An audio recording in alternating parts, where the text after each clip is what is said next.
Hola, ¿qué tal? Empezamos repasando los titulares que ha dejado la semana en el Parlamento de Canarias. Y además conocemos también a una diputada del Grupo Nacionalista Canario, Elena Luis.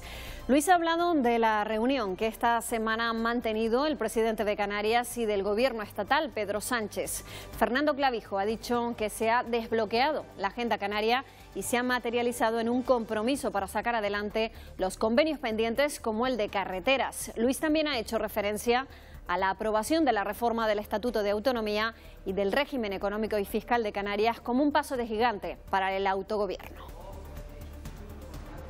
Una norma básica como esta queda claro que hay que diferenciar la financiación de los servicios públicos de la compensación por nuestro hecho insular. Por tanto, dentro de ese estatuto, cuestiones muy importantes para Canarias que van a redundar, por supuesto, en la calidad de vida de todos los canarios y canarias. Presente 244, votos emitidos 235, sí 214, no 18, abstenciones 3. Queda aprobado y por lo tanto queda definitivamente aprobada por las Cortes Generales. Es el momento en el que el Pleno del Senado aprobaba este miércoles la reforma del Estatuto de Autonomía de Canarias. Jornada histórica porque también aprobaba la ley que modifica el régimen económico y fiscal que queda ahora anclado en el Estatuto de Autonomía y se desvincula del sistema de financiación autonómica.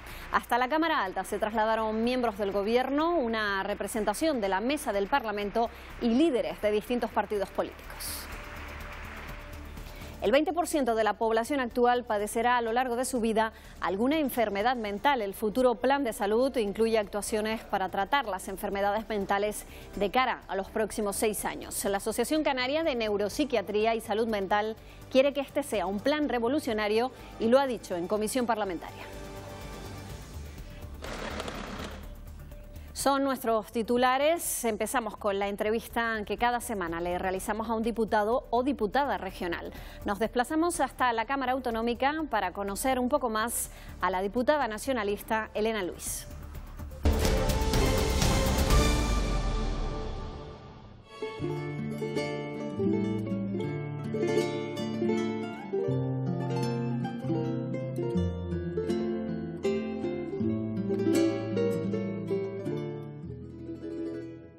Bueno, hoy me ven aquí en este atril, estamos en la sala de prensa del Parlamento y hemos escogido esta modalidad de entrevista que parece más un debate para hablar hoy con una diputada del Grupo Parlamentario Nacionalista Canario, que además ha tenido una larga trayectoria política, sobre todo en política municipal, y también tiene estudios en ciencias empresariales y es profesora de secundaria. Vamos a hablar con Elena Luis. ¿Qué tal? Muy buenos días. Muy buenos días.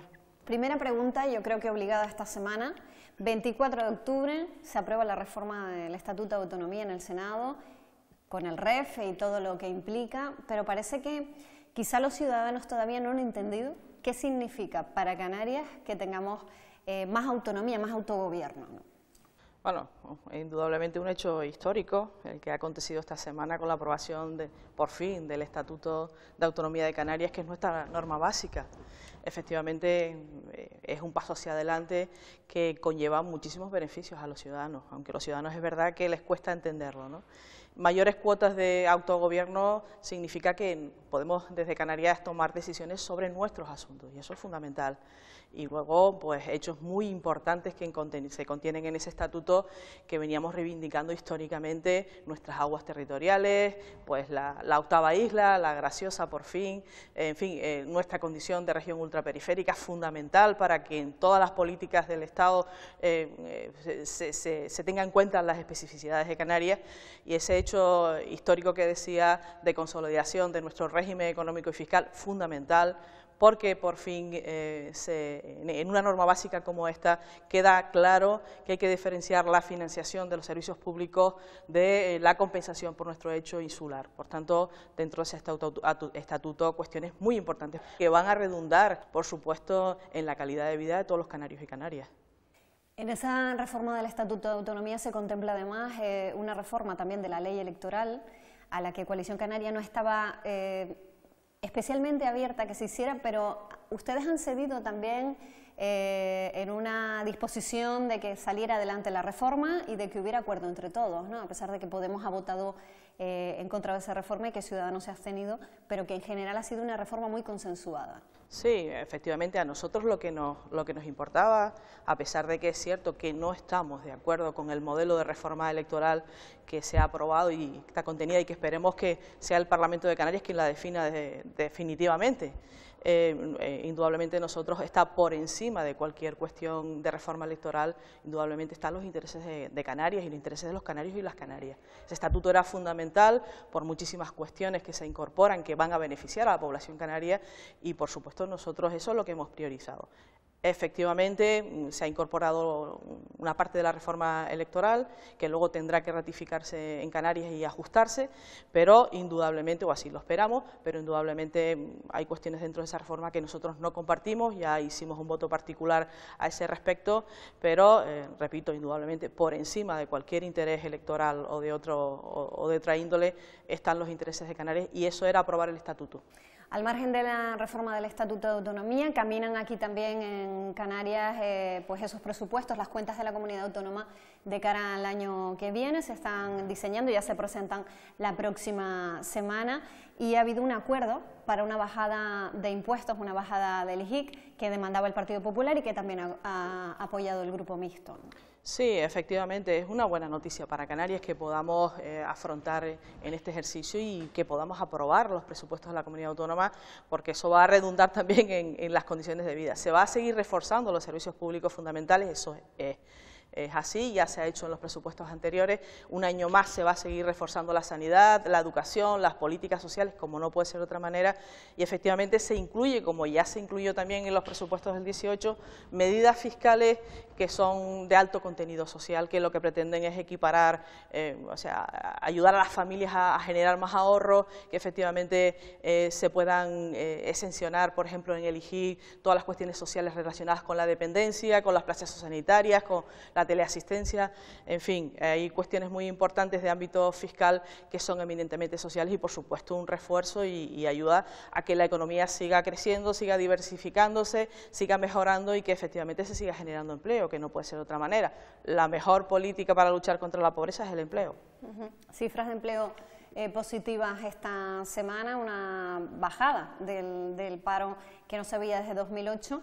Se ha hecho referencia también en esta respuesta que me ha dado a las políticas sociales, ley de servicios sociales que también se está trabajando aquí en el Parlamento y en la que usted está especialmente implicada, ¿no? Sí, la ley de servicios sociales es una de las leyes más importantes junto con la ley del suelo y otras que hemos abordado en esta legislatura, pero seguramente la ley de servicios sociales será de las más importantes que podamos abordar. Esperamos poderla aprobar porque está siendo complicado antes del final de año y efectivamente es una ley que tiene que llevar financiación y que ya hay compromisos importantes dentro de la ley y por supuesto dentro de los presupuestos que ya condicionan los presupuestos del 2019, pues esa modificación sustancial de la PCI como renta garantista para todas aquellas personas que no tienen ingresos, para todas aquellas familias, pues por ejemplo en el ámbito social el que se garantice ya la primera anualidad de la financiación de esa ley, que tiene una financiación específica importante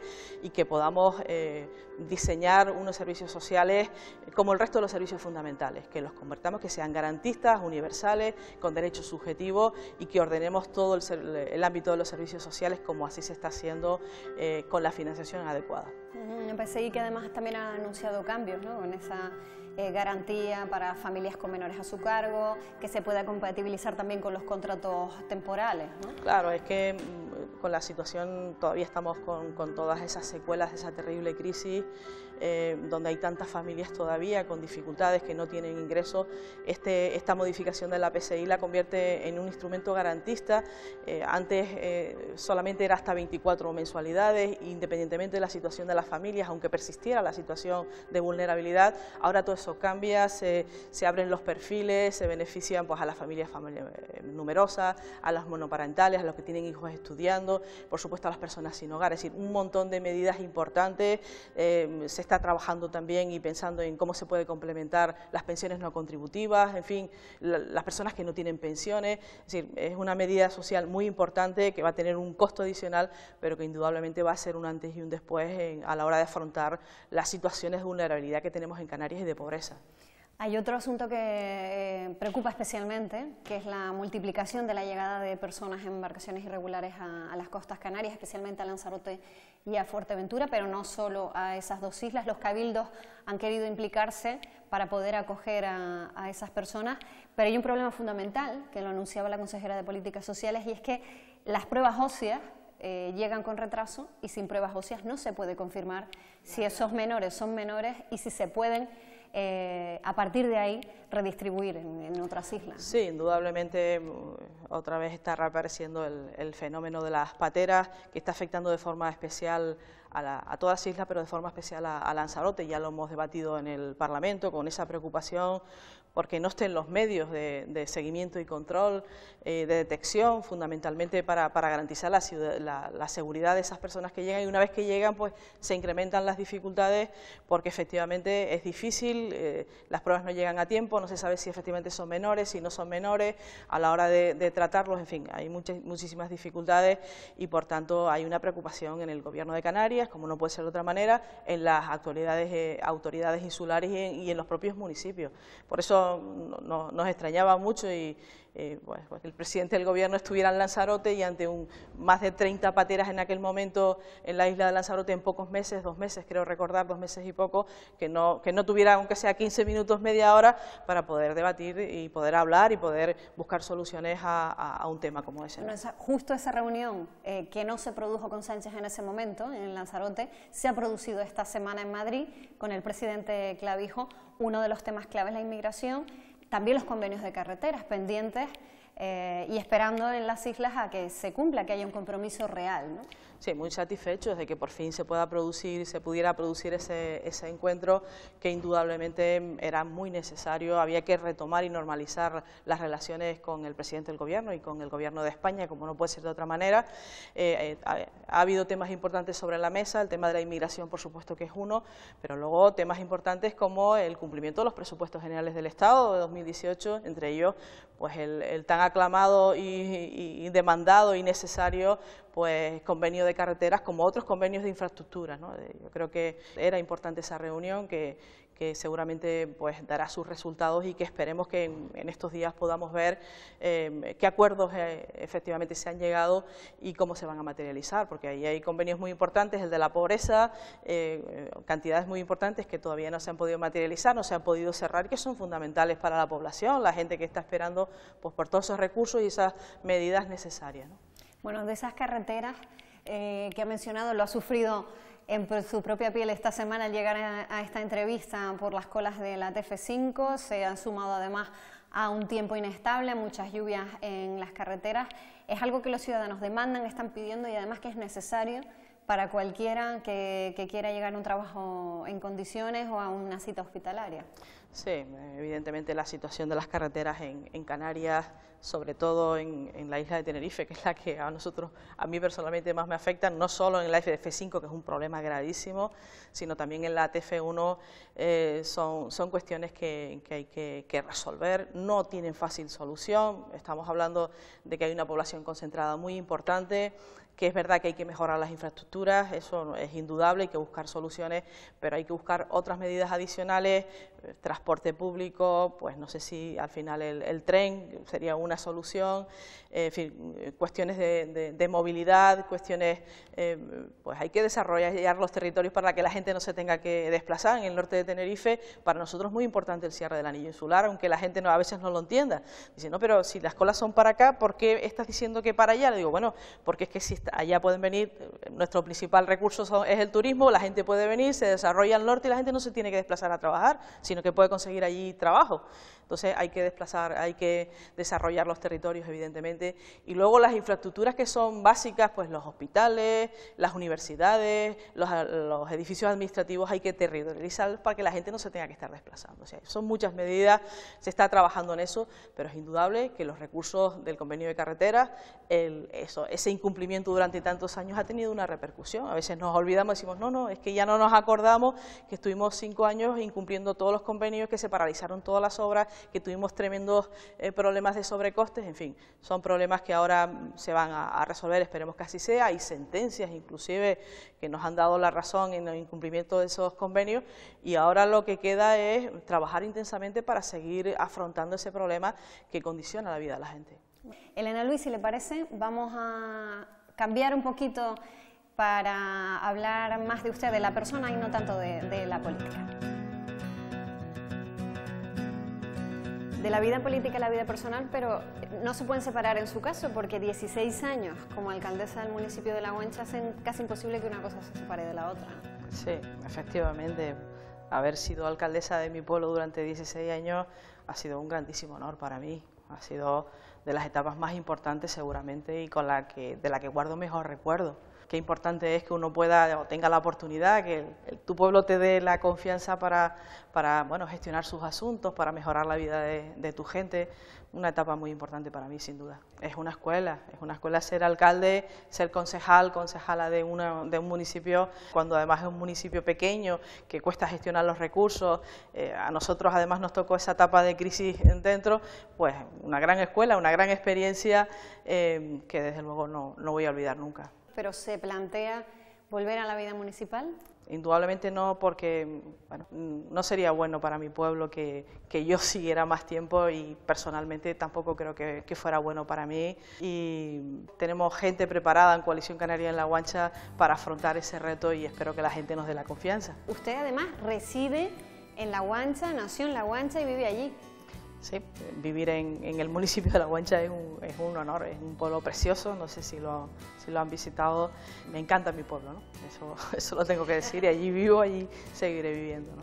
¿Cómo le ha dado tiempo a tanto? Porque estando tanto tiempo en la política, también es profesora y también tuvo tiempo de montar una asesoría en el mismo municipio, en La Guancha. Sí, porque antes de entrar en el mundo político ya tenía una actividad personal, profesora de secundaria durante algunos años. Me he recorrido el archipiélago, conozco muy bien Canarias porque he tenido esa oportunidad también, y efectivamente al mismo tiempo pues fuimos emprendedoros y emprendedoras, porque además lo hice con una compañera, mujer, y bueno, en aquel momento creamos una empresa. Hoy es una empresa más o menos importante donde trabaja mucha gente joven, que eso también es bueno.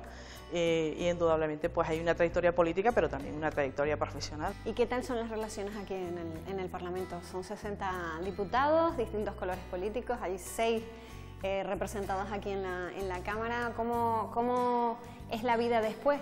Personalmente tengo muy buena relación con todos los compañeros y compañeras de todos los grupos políticos. Nosotros, como partido que apoyamos al gobierno, tenemos nuestra función, ellos tienen otra función bien distinta, que es la de la oposición, y por tanto hay confrontación, pero las relaciones son magníficas y eso nos permite trabajar pues muy bien. Por ejemplo, proyectos como el de la Ley de Servicios Sociales, que hasta ahora lo llevamos consensuado. No es fácil con 6 grupos tan distintos, tan diversos, con tanta pluralidad en este Parlamento.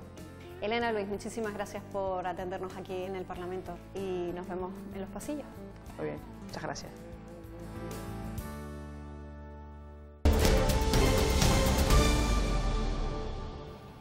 Y esta semana comenzamos con el repaso de la actualidad en el Senado, porque allí se ha vivido un momento que quedará para la historia.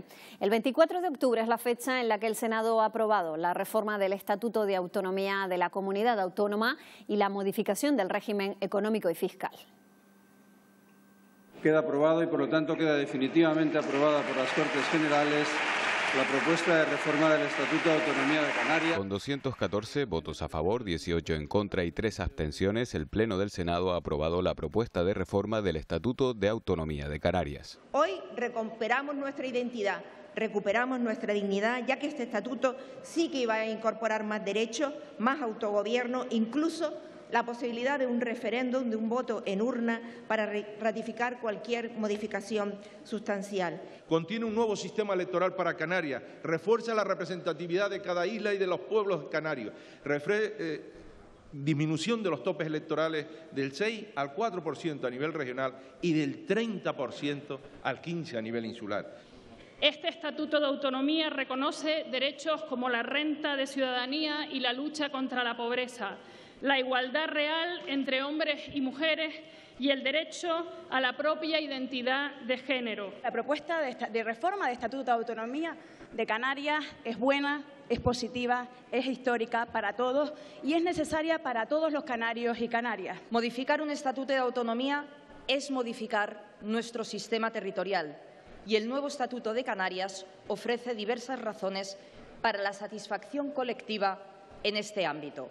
Acto seguido, el Pleno de la Cámara Alta aprobó con 209 votos a favor y 13 votos en contra el proyecto de ley para modificar los aspectos económicos del régimen económico y fiscal de Canarias. Con un fin: potenciar la cohesión económica, social y territorial del archipiélago y la competitividad de sus sectores estratégicos. Los que hemos nacido y vivido en islas no capitalinas sabemos lo importante que es el reconocimiento de la doble insularidad en la aplicación de las políticas económicas que se desarrollan a través de esta ley. Podemos fue el único grupo que votó en contra tanto a la reforma del Estatuto de Autonomía como a la del REF. Por un lado, se justifica sobre la base de garantizar el desarrollo del archipiélago y, por otro lado, se ha desarrollado en la práctica como un pacto de élites que beneficia a intereses muy determinados por encima de los intereses generales. Ciudadanos se abstuvo en la votación del Estatuto y votó a favor, tras expresar algunos reparos a la reforma de la parte económica del REF. Hay este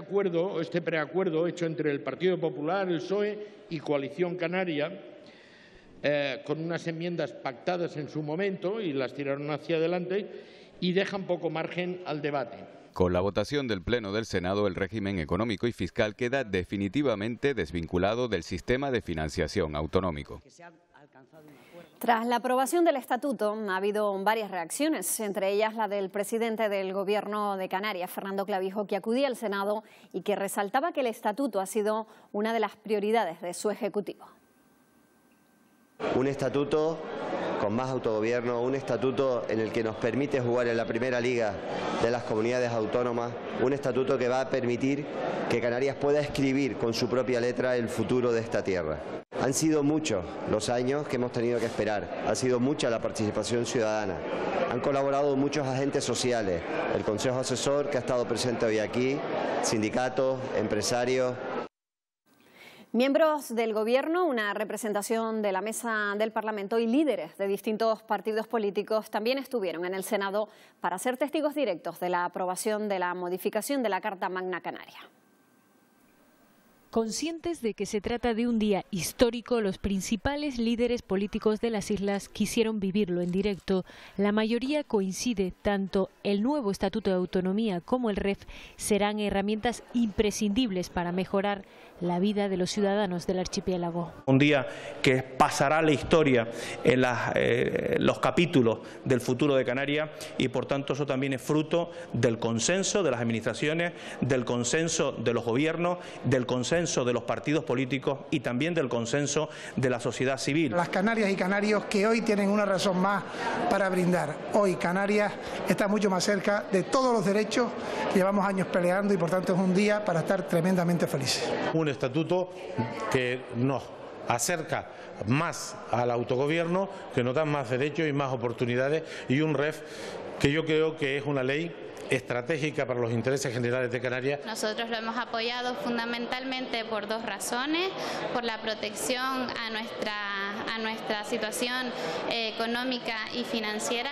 y también por el nivel de autogobierno que aumenta en las islas. El REF es una buena noticia para todos los canarios. El estatuto mejora lo que teníamos, pero se ha perdido una oportunidad realmente para tener un texto más actualizado, mucho más moderno y que no solo esté mirando en la generación presente, sino que mirase en la generación futura. Tanto el nuevo estatuto como la reforma del REF entrarán en vigor en cuanto se publiquen en el Boletín Oficial del Estado. Un plan de salud que refleje un cambio real a la hora de entender y abordar las enfermedades mentales. Es lo que plantea la Asociación Canaria de Neuropsiquiatría y Salud Mental y lo que ha transmitido esta semana en comisión, incluyendo los principios que desde su punto de vista debe reflejar el Plan de Salud de Canarias. El 20% de la población actual padecerá a lo largo de su vida alguna enfermedad mental. El futuro plan de salud incluye actuaciones para tratar las enfermedades mentales de cara a los próximos 6 años. La Asociación Canaria de Neuropsiquiatría y Salud Mental quiere que este sea un plan revolucionario. Nosotros queremos un plan que realmente sirva como instrumento de transformación y de profundización de la reforma psiquiátrica en Canarias, como se inició en los años 80. Así que nos permita, ver los puntos oscuros.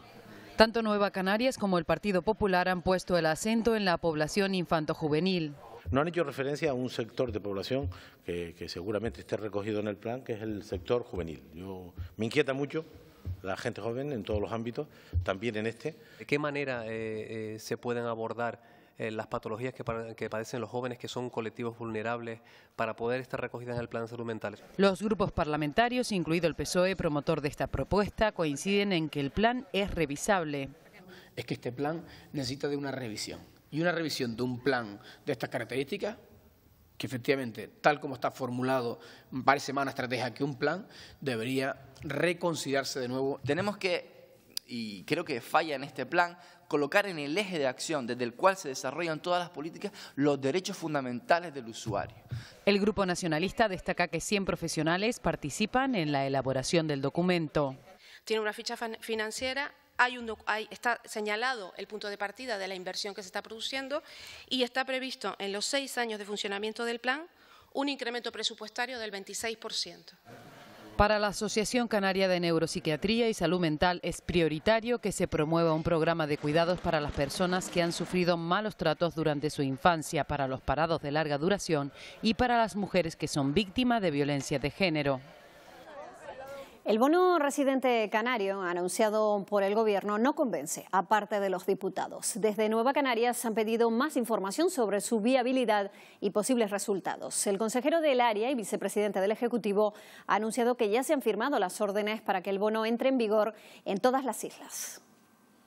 Tenerife ya lo ha puesto en marcha y Gran Canaria y La Palma también han anunciado ya cómo lo harán. El bono residente pretende fomentar el uso del transporte público y reducir los problemas de tráfico muy evidentes en determinados puntos de las islas. Pero parte de la Cámara no comparte la medida.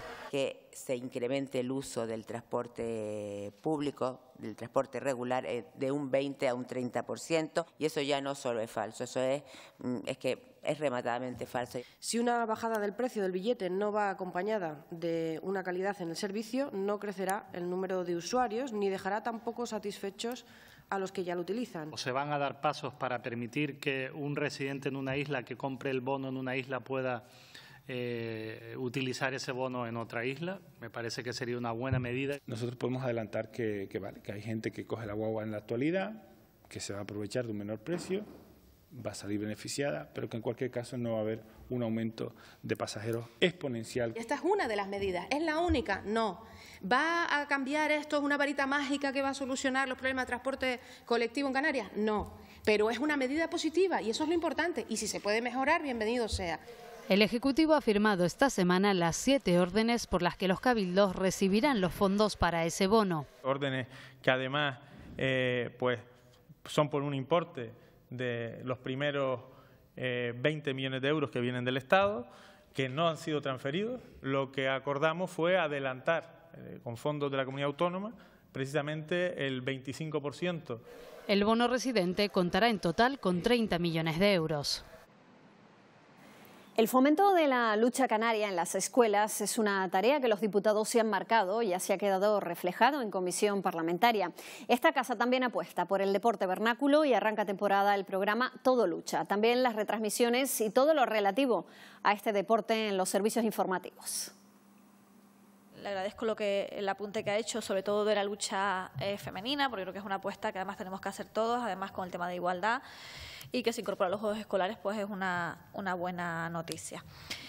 Hablaba usted también como también lo ponía en la PNL, de la televisión pública canaria. Yo creo que todavía le falta darle un poco más de cariño a la lucha en la tele, sobre todo en la hora. Por primera vez en esta legislatura se ha incorporado la lucha canaria femenina en los juegos en edad escolar. Esto es un elemento especialmente importante. Un total de 525.000 euros, lo que supone un incremento en el apoyo a la lucha canaria con respecto al presupuesto del año 2017 de un 123%. Y no abandonamos esta comisión porque también el Grupo Parlamentario Popular preguntó al responsable del área de Turismo, Deporte y Cultura si la bajada del IGID cultural ha supuesto una rebaja en los precios para los ciudadanos. Isaac Castellano no concretó su impacto económico, pero sí se mostró convencido de que la rebaja fiscal ha mejorado la industria cultural. Creo que es importante que haya aumentado el número de empresas, porque efectivamente con la crisis muchas empresas se quedaron por el camino. El tejido cultural es un tejido de pequeñas empresas y sobre todo autónomos, y yo creo que este impulso era muy importante y aplaudido por todos. Pero a partir de ahí, ¿cómo se traslada eso a los ciudadanos? A pesar de esta apuesta que ha habido, este incremento de base ha hecho que no se produzca un descenso en la recaudación por este impuesto asociada a elementos relativos a la cultura. Este tipo de medidas que en su momento fue aplaudido por el sector, entendemos que puede contribuir primero a mejorar la situación de todas aquellas empresas que se dedican al mundo de la cultura. El administrador único de Radio Televisión Canaria vuelve a comisión parlamentaria, donde, entre otros asuntos, ha anunciado que en pocos días se sacará a licitación el concurso de la señal para los próximos 5 años. Las preocupaciones de los portavoces se han centrado en la falta de un convenio colectivo para los trabajadores del ente público, en la petición de más transparencia o en la necesidad de definir cuanto antes el nuevo modelo de radiotelevisión canaria. Empezamos con la tramitación de la ley y esperamos terminar la ponencia lo antes posible para también aclarar de una vez por todo el modelo de radiotelevisión que queremos. Principios de absoluta transparencia y estricta sujeción a la legalidad. Opinamos además justamente lo contrario, entendemos que es bastante opaca y que no se ajusta a la legalidad. Una preocupación nombrar un director de recursos humanos, esto también, algún representante, porque ustedes tienen que nombrarlo, me gustaría saber que usted nos contestara para negociar este convenio. Una contratación del jefe de servicio económico y lo hace conforme al artículo 34 de la ley 1314. Entonces, sí nos gustaría saber si tiene el aval jurídico. No hay ninguna dificultad en el modelo para negociar el convenio colectivo, ir avanzando en el convenio colectivo, como bien han dicho ya 3 grupos parlamentarios que me han precedido en el uso de la palabra. Activemos la ley y salga cuanto antes y, por tanto, tengamos una ley que salga de esta excepcionalidad en la que estamos en estos momentos, en una situación excepcional. Naranjo Sintes ha insistido en que la información sobre contratos a la que obliga la ley está publicada y ha anunciado que una de sus mayores preocupaciones, la de la señal, ya está casi solventada. Casi con toda seguridad, la licitación se publicará en la plataforma de contratación del sector público en los próximos días. Este contrato tendrá una duración de 4 años prorrogables por 1 más y el valor estimado del mismo asciende a algo más de 23 millones de euros. Sintes también ha anunciado que en próximas fechas se creará una bolsa de empleo. Ciudadanos quiere disminuir la brecha de género en el ámbito de la investigación y la docencia, donde, según sus datos, solo 2 de cada 10 mujeres alcanzan puestos de responsabilidad. Han presentado una iniciativa para instar al Gobierno de Canarias a tomar medidas. Lo que pedimos es que se valore positivamente estos casos para que de alguna forma se nivele con los otros casos existentes. También que los administrados tengan la posibilidad a través de formularios de establecer en qué periodos de su vida pues efectivamente han habido determinadas parálisis y por último que las convocatorias de ayudas, de subvenciones en materia investigadora sean siempre constantes y en fechas determinadas. El Grupo Podemos presentó el viernes sus propuestas para elaborar el presupuesto autonómico para 2019. Podemos defiende la creación de una renta social, eliminar el IGID para los productos de higiene personal, más recursos para la dependencia o un incremento del parque público de viviendas. Una renta social que no solo vamos a demostrar que es posible financieramente a través de nuestra enmienda a los presupuestos generales de la comunidad autónoma, sino también que lo vamos a hacer a través del desarrollo de una ley en la que presentaremos nuestra renta social que está completamente diseñada para que se pueda solapar con la ley de servicios sociales. El portavoz parlamentario de Nueva Canarias, Román Rodríguez, también se ha referido a esas cuentas autonómicas para 2019. Rodríguez ha dicho que no comparte la política fiscal planteada porque retrae recursos de forma demagógica y compromete el gasto social. Nosotros no compartimos la rebaja lineal de medio punto a elegir porque detrae como mínimo 125 millones del gasto público y no compartimos la rebaja a 0% de la factura energética porque como mínimo detrae 30 millones.